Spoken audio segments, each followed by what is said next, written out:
Let's go. You're listening to Making Data Simple, where we make the world of data effortless, relevant, and yes, even fun. Podcast listeners, Al Martin here on Making Data Simple. Thank you as always for tuning in. I'm going to jump right in. Very hot outside. Weather's hot. COVID is still here, but I think I don't know. Are we progressing, guys? I don't know if we're progressing right. It seems like it's coming back. But anyway, I have two distinguished guests. Trent Gray-Donald, who's a distinguished engineer with IBM Data and AI, and we're going to talk about platforms, Cloud Pak for data, data fabric. We'll hit it all. And then I got Dakshi Agrawal, who is an IBM fellow and CTO for IBM AI. We'll talk some Watson, as well as how this all fits in around artificial intelligence or machine learning, whatever we want to talk about. That's what we do here. I have to tell you guys, before I get started, the reason you're here, well, I'm a fan. Trent, you were on my team previously. I think very highly of you, and great to finally be face-to-face, or at least on the podcast. We're face-to-face, but nobody will be able to see that. You also have another fan, guys. So somebody reached out to me and said, you got to get Trent Gray-Donald and you've got to get Dakshi on. Here's what they say. I think this is the best introduction I can give you, but I'll turn it over to you guys in a second. They said, hey, you got to get Trent Gray-Donald on after Cloud Pak for data ships. This guy is a brilliant guy in the middle of everything important in data and AI. Super strategic. Some things not announced, some things announced. Yeah, it's going to be IBM focused today, listeners, but this should be good. And then for you, Dakshi, just got promoted to CTO of AI for IBM. Brilliant. Apparently your fan loves to use brilliant. Both of you guys are brilliant. Full of amazing stories, both client stories as well as innovation stories. But today, I'm going to do this in like two parts. We're going to do our usual style of tech and leadership. We're going to start with tech, and we'll probably do a two-parter. But again, the technology discussion around hybrid cloud data fabric, IBM Watson, and then we'll go into leadership. Anyway, welcome, guys. How you guys doing? Very good, thank you. Very humbled to get that kind of praise, but that's what precedes you. Thank you guys for being here. So I'm going to start with you, Trent.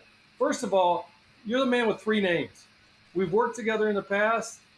I never asked you about your three names. You got to tell me about your three names.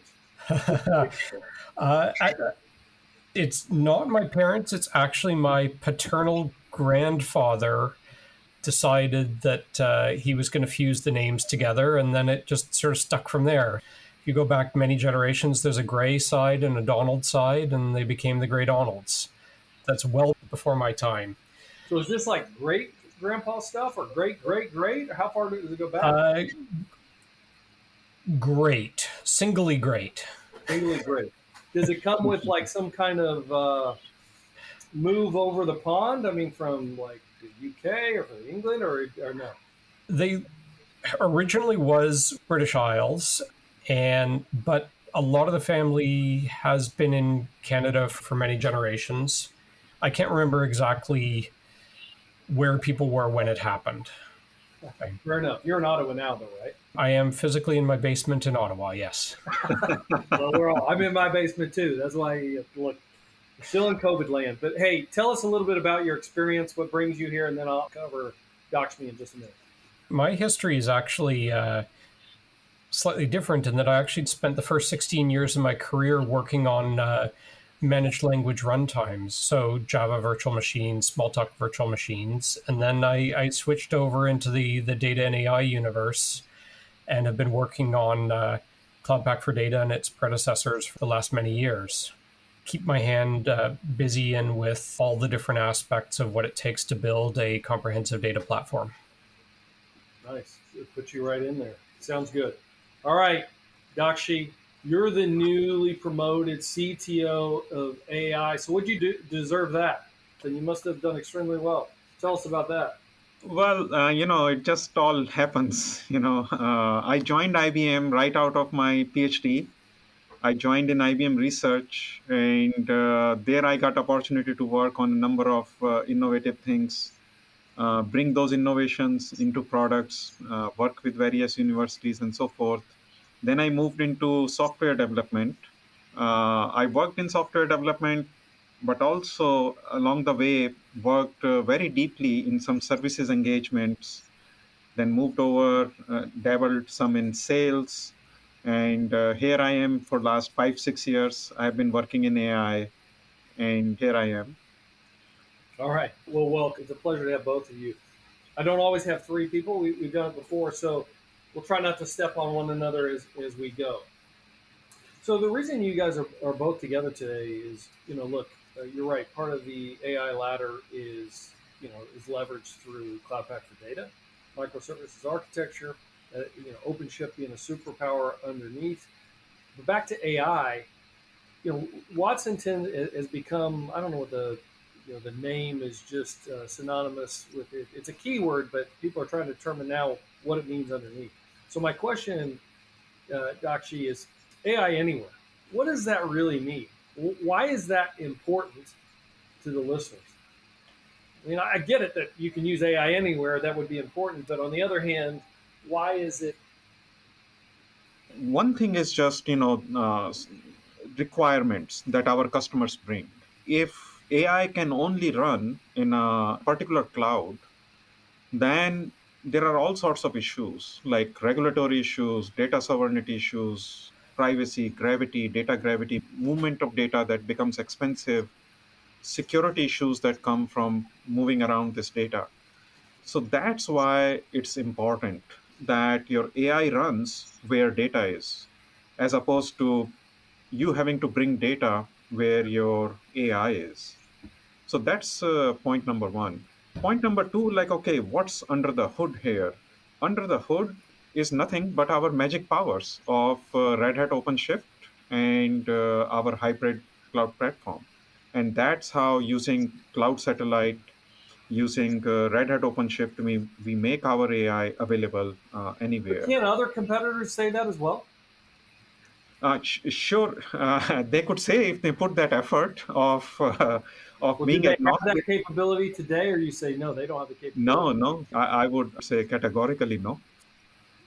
They don't have that capability today. Yes, there are cases where maybe a fraction of it under certain conditions, if you buy exactly this particular hardware stack, or if you use under some constraints, maybe they can make it available in some cases. But definitely, promise of Watson is that it runs on any cloud. It runs on any cloud. It runs on your on-prem, and it runs on whatever is available there, as opposed to imposing a number of constraints on you.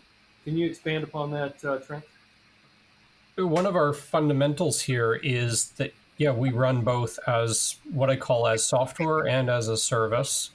And our goal is to be delivering pretty well everywhere, right? Whether it's IBM Cloud or the other major cloud vendors or software on-prem, that's important.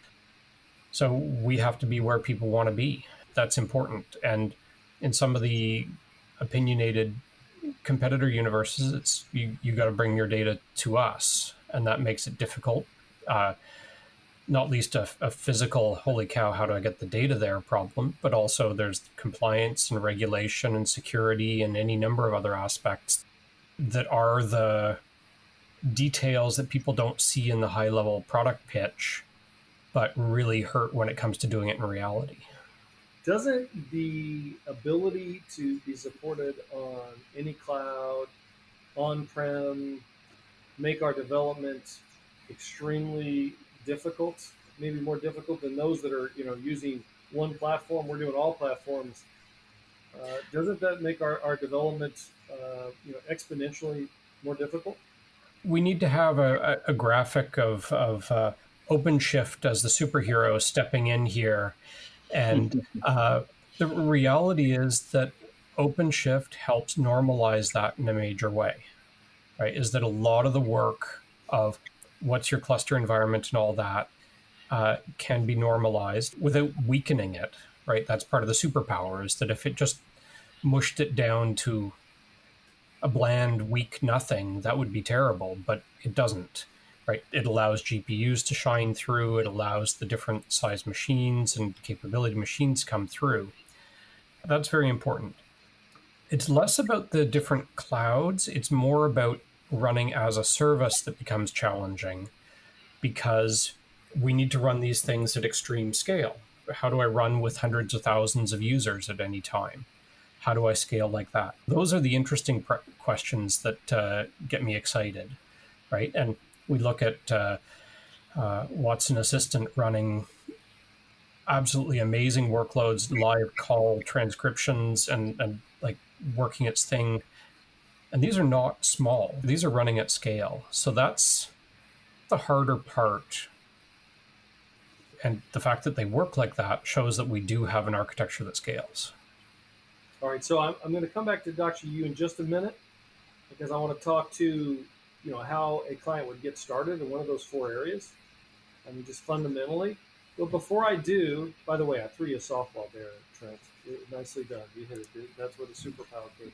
But on the scale, I'm going to throw you maybe another softball, but I'm not going to tell you how I would answer it. The question is when you're talking data fabric, data virtualization's got to work. Now, in previous podcasts, we talked about how we use compute and storage at the source, constellations, different things like that weren't available previously. But the question to you is, I get this question a lot.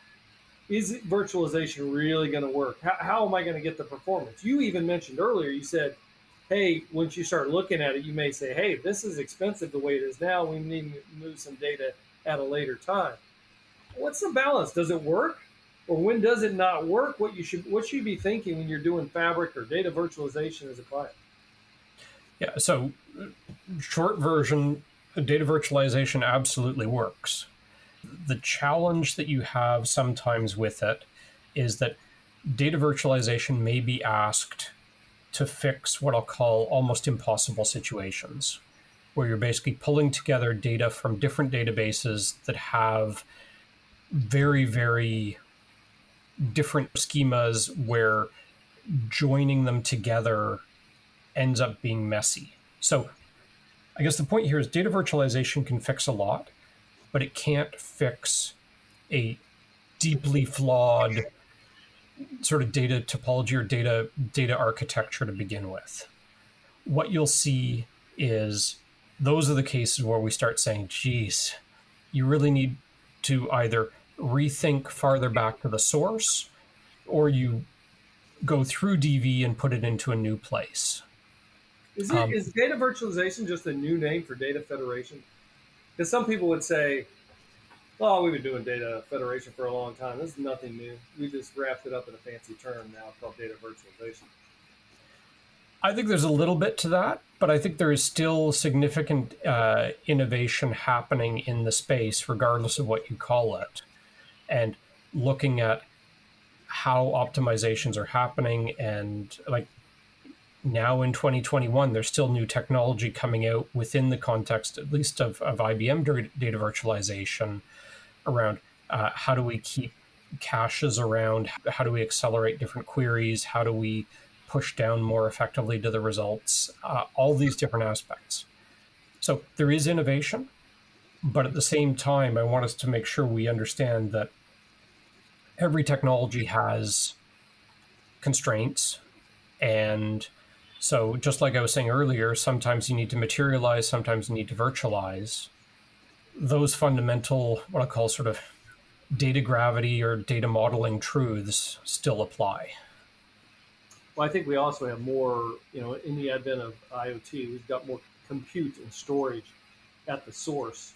And unlike federations of yesteryear, you leverage those, and if you can do it in a smart way, even do like queries at the source and only bring the source data back, you can do it in a cost performance way, unlike we've never done before. However, you're still right. There'll be times where if, it's like you need to put some stuff in a cache if you're doing that same query over and over and over. It'd just be smart to move some of that data. It's just smart business. All right, so switching over to Dakshi. All right, I talked to you about how my question is how we get started. But I always like to keep this podcast real. So if I go through your 4 points, if I'm looking at AI anywhere, I get it. I do think it's a differentiation within IBM. And it's, for me, if I'm Mr. Client, I've got data everywhere. So look, that is very attractive to me. But then I'm thinking, man, now I got to lay down a microservices architecture. That could be complex. I don't know if I want to get into that. I'm going to need help with that. Number two, understanding the language of business. I'm thinking, man, I'm not sure I know where to start. Number three, you went through automation. Now that could be attractive because if you're going to give me pre-existing applications that target like customer care, that may make it easier. And then when I think of trustworthy AI, I'm thinking, hey, you just got to make sure that I can see it. It's explainable. That's a given. Where do you fit in? Going back to where I started, how do I get started? How do I make sense of all this? The way we think of AI and use of AI in enterprises, you could divide that in pretty much, two categories. First category is these experiments or new applications or new use cases. IBM has done a lot of them, 40,000 customer engagements in 20 industries since the Watson Group started. Now, what these engagements have taught us is that there are certain use cases that are quite well established and have proven ROI, so no need for experimentation. And I will go back to customer care in that area. So, customer care is a great example where someone could start without having to worry about laying down microservice architecture and so forth. So, in the customer care area, we have two offerings: Watson Assistant and Watson Discovery. Watson Assistant is a easy to use conversational AI interface it provides, where a business user can go in, provide their intents. In fact, for CBS, we were able to roll out Watson Assistant just in 4 weeks, including all the way from speech to text to integration with their IVR systems to addressing millions of calls as vaccination rolled out. So I think starting with a proven use case with ROI, guaranteed ROI, is a great way to start on your AI journey. Moving on to discovery, discovery could be used by your agents to search for answers, or by your knowledge workers looking for certain information or making sense of data.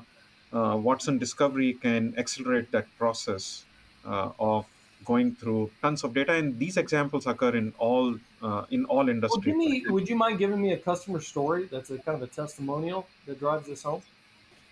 Sure, yes. So in the case of Watson Discovery, example I will give is that of KPMG. It's a consulting firm that consult its clients about regulatory and compliance issues. So as their knowledge workers dig through documents that are provided by a company for auditing purposes, they use Watson Discovery to accelerate this process and essentially augment their knowledge workers so that they are able to do their work more efficiently and more accurately, because now they are able to go through far more documents than they were earlier able to go through using manual processes. That's an example of where AI can help a knowledge worker do their work more efficiently. Trent, do you have a customer use case, couple of examples that you could say that really bodies the data fabric you've described? Sure, sure. We have been working very closely with ING, and what they have is they specifically have problems around data sovereignty, where they have a presence in multiple countries in the world, and a lot of these countries now have very strong data sovereignty laws. And so while they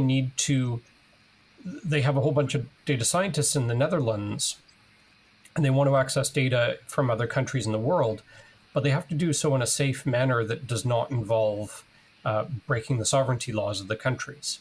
So they've effectively implemented data policy rules describing the location of the data, the location of the consumer, and a bunch of rules that encode what data is allowed to move over what boundaries.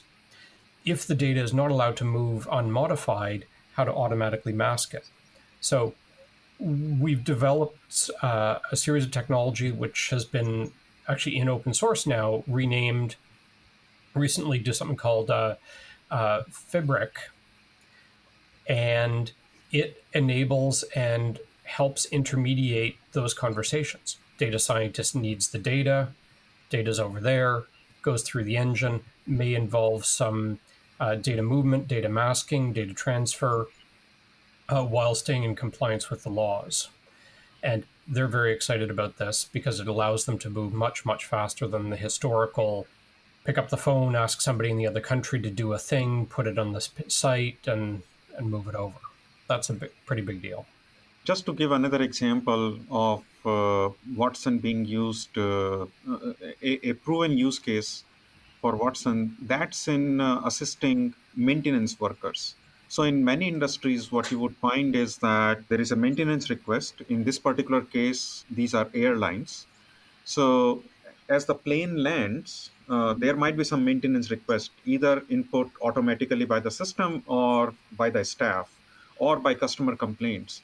Now, those need to be fixed in many cases before the plane can turn around.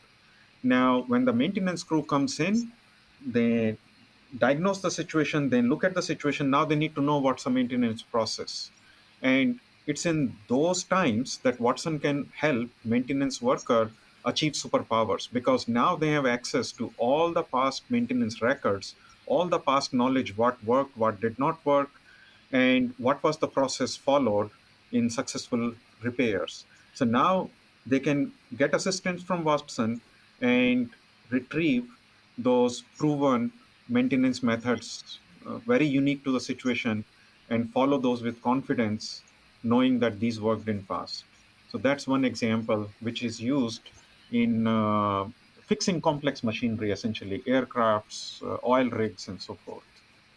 Very nice. Good example. So I do have a couple questions on leadership before we adjourn. Anything that you guys didn't say or want to say, either on Data Fabric, Trent, or on Watson AI, Dakshi? I think given a pretty good summary from a Data Fabric perspective. Yeah, I would say same for Watson. Just remember 4 differentiators: AI anywhere, We got it. understanding language of business, automation, and trustworthy AI. All right, so I'm going to pivot just a quick on leadership. A lot of our listeners love to hear about how you got to where you are today. So I'll start with you, Dakshi. How did you get here? I mean, how does one get to be a CTO and an IBM fellow? What's the criteria? If you're going to give somebody advice, what would that advice look like? Well, there are different styles of leadership, but what I would say is that, I became IBM fellow all the while having fun. So there is not a single day in office Now, that was not a dull. single day, not one day that you Not one day. Really? Maybe there were, but I have forgotten about all of them. Okay, I only remember the fun ones. So enjoying your work, that's definitely, What do you enjoy about it so much? What's your passion that aligns with your work today? Yes, it's solving challenging problems. I was in research when I first joined, plenty of challenging problems. And when I worked with clients, I often worked on cutting edge technology in POCs of research technologies, and finally seeing their transition over to products, seeing them scale out in a number of products, what was proved earlier with customers in POCs. So that has been very rewarding, definitely. When it comes to leadership, I would say that, there are different styles of leadership that work in different situations. My style is more based on empathy, understanding the other side, digging deep into where their concerns are, putting people at ease. I think, that allowed me to get insights because folks who have really ears to the ground, they really know what's going on, give you insights, synthesis of it, and then extracting a problem that's worthy of tackling. And if I solve that problem, then it will solve a number of concerns that folks on the ground have. Really, field teams, IBM field teams that are dealing with client on a day-to-day basis, they are the ones who have the best insights. Yeah, since I've made my switch to services, I tell you what, I've held up a lot of jobs, but I've got a admiration for those that are both doing the technical bit and also in front of clients all the time. Hey, Absolutely. so here's the summary that I heard you say. You said, look, find problems that you love to solve, have a passion for, you got to love it every day, or get out and then leverage those around you to help solve those same problems.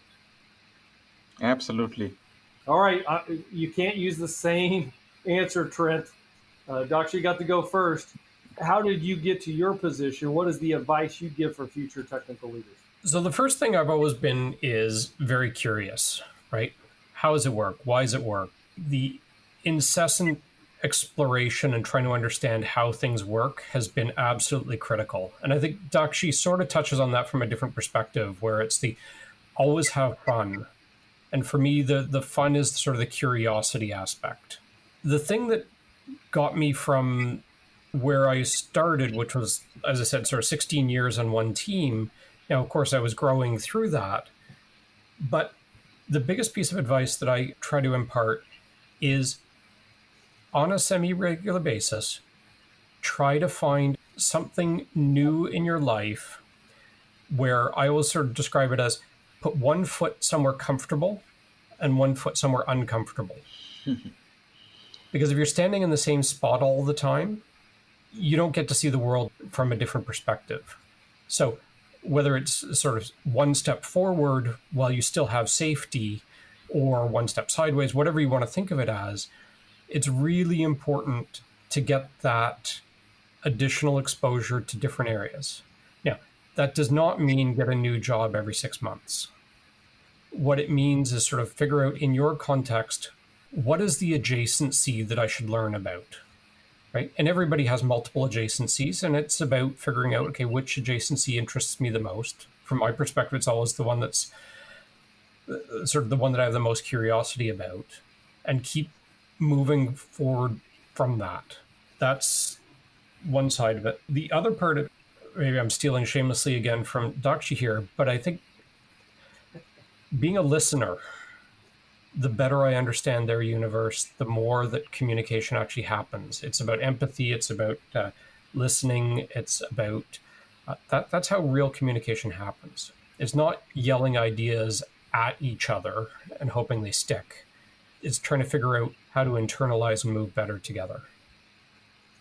Look, there's a good quote out there. I don't know who says it. I remember it said, it says, I never learned anything from my own words. There's a lot of truth to that. So, and what I heard you is talk about be comfortable being uncomfortable, which I'm 100% behind. I think you've got to get different experiences, exposure to different areas. I got a guy that I'm mentoring right now, and he's come to me with 2 job roles. One is probably his sweet spot in subscription service. The other one is in development. And he asked me what I would do. I'd say I go to development. He goes, yeah, but this is my sweet spot. They really need me. And I said, but I'm thinking about your career path. I would, if I'm you, you asked me, I would head into development because you've not done development before. And to your point, I mean, I think it's so hard for some people. He's like, well, all right, I'm going to go to the subscription role, and I'm going to do that a couple of years, and then I'll go to development. I said, well, you're telling me that first of all, I don't think it's going to happen. And I'm just telling you my advice is to do the opposite. I've been developing my whole career, and I took services for the same reason, and I've learned a ton.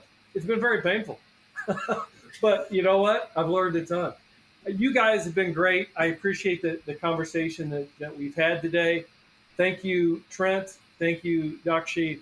Great discussion. You know it's going well when you're at, right at the end of time, and there's more questions to ask and answer, and so I appreciate you guys being on here. Thank you so much. All right. Yeah, thanks. Thank you. And listeners, as always, hit me on almartintalksdata@gmail.com. Rate us on your favorite podcast. Let us know how we're doing. We listen. That's how we bring the podcast guests on. So thanks again. See you all later. Thanks for listening to the Making Data Simple podcast, where we make data fun. be sure to visit IBMBigDataHub.com/podcast to access the show notes and uncover even more great episodes. Remember, the views expressed here are those of the host and its guests and do not necessarily represent the views of IBM.